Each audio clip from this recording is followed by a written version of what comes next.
कांग्रेस चाहती है कि सीएम जिसको भी बनना है यानी तेजस्वी को बनना है, लेकिन सीट कम से कम कांग्रेस 100 चाहती है 243 में।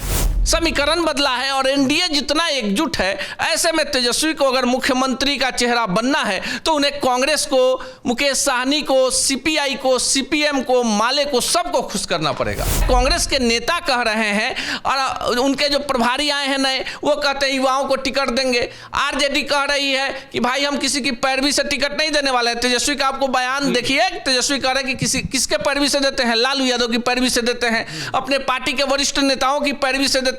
कि अखिलेश सिंह को हटाकर और राजेश राम को प्रदेश अध्यक्ष बनाकर कांग्रेस में एक बड़ी लॉबी है जो एक बड़ा धमाका करने वाली है और कहीं ना कहीं कांग्रेस इस बार पिछले बार से ज्यादा सीटें चाह रही है। और कांग्रेस को लगने लगा है कि अगर कांग्रेस थोड़ा सा तीखे तेवर अपनाए, गठबंधन में बैसाखी का सहारा कम ले, तो कांग्रेस धीरे धीरे अपने पैरों पर खड़ी हो जाएगी। कांग्रेस पार्टी है, दरअसल साहित्यकारों की भाषा में कहें तो आधी बालू आधी माटी है। और आरजेडी के बारे में कहें कि बाप बड़ा ना भैया, जो लालू यादव कहे वहीं खड़ा रुपया। बिहार में वैकेंसी नहीं है। जी हाँ, वैकेंसी बिल्कुल नहीं है। हम बात सरकारी नौकरी की नहीं कर रहे हैं, बात कर रहे हैं सीएम के पद के लिए। साफ हो गया है बीजेपी की तरफ से कि वैकेंसी नहीं है, नीतीश कुमार ही सीएम है।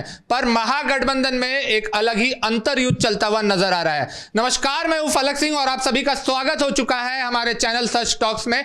और आज हमारे साथ उपस्थित है वरिष्ठ पत्रकार अनूप नारायण सिंह जी, जिनसे चर्चा करते हैं कि महागठबंधन जो कि हर एक कोने में, हर एक तबके में एक साथ एकजुटता का दावा करते हुए नजर आ रहा है, अभी तक सीएम चेहरे से बादल क्यों नहीं छटे हैं वहां से? सर, स्वागत है आपका।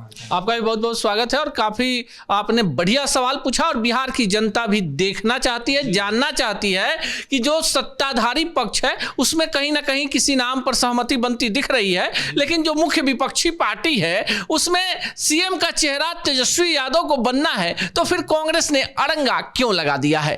अब फलक, ये बात समझिए कि सीधे सीधे बात यह है कि कांग्रेस इस बार सौदेबाजी करने के मूड में है। कांग्रेस को लगता है कि लोकसभा चुनाव में हम आरजेडी से कम सीटों पर लड़े और हमारा जो रिजल्ट आया आरजेडी से बेहतर रिजल्ट आया। तो ऐसे में कांग्रेस को पता है कि मुस्लिम वोट बैंक जो है वो कांग्रेस पर ज्यादा विश्वास करता है और इसी कारण से कांग्रेस इस बार सीटों की संख्या ज्यादा चाहती है और तेजस्वी के नाम पर पेच फंसा कर रखा गया है। अनूप नारायण जी, किस तरीके का सौदाबाजी करना चाहती है कांग्रेस जो अभी तक खुल करके सामने तेजस्वी को नहीं स्वीकार कर रही है? नहीं, देखिए, इस तो एकदम साफ है ना कि सीएम का चेहरा तेजस्वी को बनना है। कांग्रेस सहयोगी पार्टी है और महागठबंधन में सिर्फ आरजेडी और कांग्रेस नहीं है। अब ये भी समझिए, इसमें मुकेश साहनी है। और देखिए, मुकेश साहनी की कहानी जब शुरू करते हैं तो 2020 के पटना के मौर्या होटल का वो प्रेस कॉन्फ्रेंस याद आता है जहां पर मुकेश साहनी को कोने में बैठा दिया गया था और बीच प्रेस कॉन्फ्रेंस जहां सीटों की घोषणा हो रही थी, मुकेश साहनी उठकर जाते हैं, फिर 24 घंटे के बाद बीजेपी कार्यालय में नजर आते हैं। तो देखिए, मुकेश साहनी को विश्वसनीय नहीं माना जा सकता है। मुकेश साहनी की जो नाव है वो डगमगा रही है। दूसरी तरफ थाली के बैंगन, नहीं, थाली का बैंगन अभी नहीं कह सकते हैं। और मुकेश साहनी नहीं है। पूरी पहली बातों को समझिए कि अगर पूरा परिवार है महागठबंधन, तो इसमें सीपीआई है, सीपीएम है, माले है और इनका जनाधार है। जितना परसेंट भी वोट है मध्य बिहार में सीपीआई, सीपीएम और माले का, इसके 2 सांसद हैं, आरा और काराकाट। आप समझिए, आरा किसका इलाका है और काराकाट किसका इलाका है। तो ऐसे में मुकेश साहनी की तो कोई सीट है नहीं लोकसभा में, विधानसभा में उनका कोई सदस्य नहीं है। तो लेकिन मुकेश साहनी के पास जो वोट बैंक है उसके आधार पर इन पार्टियों को आप दरकिनार नहीं कर सकते। लेकिन कांग्रेस एक प्रमुख घटक दल है, 19 विधायक है कांग्रेस के, 4 सांसद हैं और ऐसे में कांग्रेस चाहती है कि सीएम जिसको भी बनना है यानी तेजस्वी को बनना है, लेकिन सीट कम से कम कांग्रेस 100 चाहती है 243 में। 100 सीट चाहती है कांग्रेस। ये बहुत बड़ी बात बोल रहे हैं आप, पर आपको नहीं लगता कि असंभव के पास में है ये? देखिए, राजनीति में कुछ भी असंभव नहीं है। जब मधु कोड़ा जैसा एक विधायक जीतकर झारखंड में आता है और सीएम बन जाता है, तो आप समझ सकते हैं कि जिस बिहार में इस बार जो खेल हुआ, 2020 में बिहार में चुनाव हुआ, आरजेडी विपक्षी पार्टी हुई, एनडीए की सरकार हुई, लेकिन फलक इस बात को समझिए कि फिर जो विपक्षी पार्टी थी वो सत्ताधारी पार्टी हो गई और बीजेपी विपक्ष में चली गई। तो 2025 में जब वोट मांगने के लिए तमाम पार्टियां जनता के दरबार में जाएंगी तो कोई विपक्षी पार्टी होगा ही नहीं। सत्ता का सुख सबने चखा है और जनता के सवालों का जवाब तमाम पार्टियों के नेताओं को 2025 में बिहार की जनता को देना है। अनूप जी, कहा यह भी जाता है कि 2020 में जब चुनाव हुए थे 70 सीटों में से 45 ऐसी सीटें दी गई थी कांग्रेस को जहां पर जीतना लगभग नामुमकिन था। क्या कहिएगा? देखिए, ये आकलन किसने आपको कहा है? ऐसी कोई बात नहीं थी।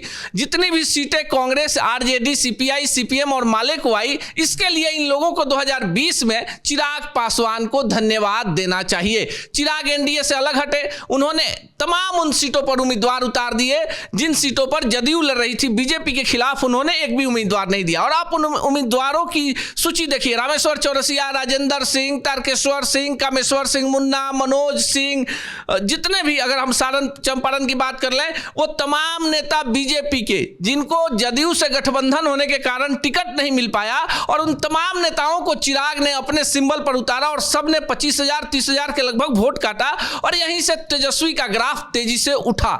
लेकिन कुछ मामूली सीटों के अंतर से तेजस्वी सीएम बनते बनते रह गए। लेकिन 2025 में हालात बदले हैं, समीकरण बदला है और एनडीए जितना एकजुट है, ऐसे में तेजस्वी को अगर मुख्यमंत्री का चेहरा बनना है तो उन्हें कांग्रेस को, मुकेश साहनी को, सीपीआई को, सीपीएम को, माले को, सबको खुश करना पड़ेगा। मतलब कि आप कह रहे हैं कि कांग्रेस एक तरीके से प्रेशर पॉलिटिक्स खेलते हुए नजर आ रही है? नहीं, हम नहीं कह रहे हैं, कांग्रेस प्रेशर पॉलिटिक्स कर ही रही है। हम और आप कहने वाले कौन होते हैं? हम आप पत्रकार हैं। आईने में आपको अपना अक्स यानी चेहरा वैसा ही दिखता है जैसा आप होते हैं। हम किसी पार्टी के प्रवक्ता थोड़े हैं कि हम कह रहे हैं, आप कह रहे हैं। ये तो जो दिख रहा है कांग्रेस के नेता कह रहे हैं और उनके जो प्रभारी आए हैं नए, वो कहते हैं युवाओं को टिकट देंगे।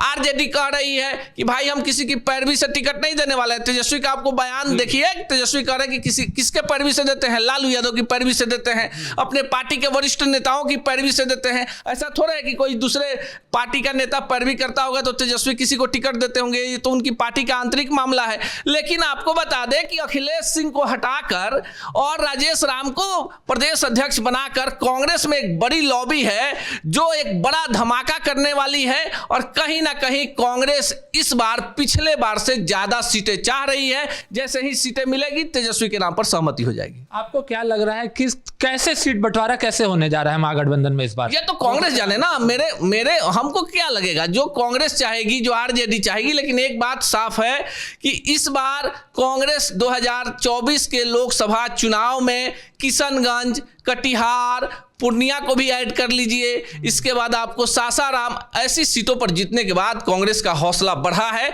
और कांग्रेस को लगने लगा है कि अगर कांग्रेस थोड़ा सा तीखे तेवर अपनाए, गठबंधन में बैसाखी का सहारा कम ले, तो कांग्रेस धीरे धीरे अपने पैरों पर खड़ी हो जाएगी। महागठबंधन जिस तरीके से साथ में मिल करके सभाएं कर रहा है, प्रेस कॉन्फ्रेंस करता हुआ नजर आ रहा है, तो क्या लग रहा है इससे प्रभाव किस तरीके का पड़ेगा बिहार की आवाम पर, बिहार की जनता पर? अब देखिए, महागठबंधन कहीं से भी साथ में पढ़कर कुछ नहीं कर रहा है।